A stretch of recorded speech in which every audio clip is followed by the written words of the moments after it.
Welcome to Spidel's Federal Tax Minute. I'm your host, Catherine Zidane. This week we're covering the basics of restricted stock units.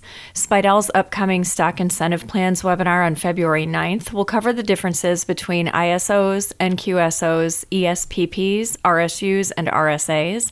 Plus, you'll understand how to report dispositions on the return, decipher W-2 reporting, and more. You can get details at spidel.com under webinars. And as we do each year, this podcast will be on hiatus through tax season, and you'll be receiving the Tax Season Tribune, which is a short weekly newsletter that has lighter fare than our regular content. The podcast will resume on April 23rd. An employee does not recognize income when a restricted stock unit is granted, which is known as the grant date. Unlike stock options, shares of stock acquired under restricted stock units, or RSUs, are not purchased by the employee. They're automatically received by an employee through a vesting schedule provided in the employee's stock grant. An employee receives shares of stock and recognizes ordinary income when the RSU vests. This is the vesting date. The income recognized is equal to the fair market value on the vesting date of the stock. Recognition occurs as the RSUs vest because that is the time when the stock is no longer subject to a substantial risk of forfeiture. The ordinary income should be reported on the employee's W-2 or Form 1099 NEC if the RSU is vested to someone who's not an employee. The ordinary income is subject to Social Security and Medicare taxes or self-employment taxes if received by someone who isn't an employee. Because RSUs give rise to ordinary income when they're vested and therefore are reported on the employee's W-2, they're also subject to income tax withholding, and it's common for employees to use vested shares to satisfy this withholding. For example, an employee may have 100 shares of company stock vest, but may only receive 70 shares transferred to their investment account. The remaining 30 shares are held back to satisfy the employee's withholding obligations. This is also referred to as cashless vesting, cashless exercise, or sell to cover.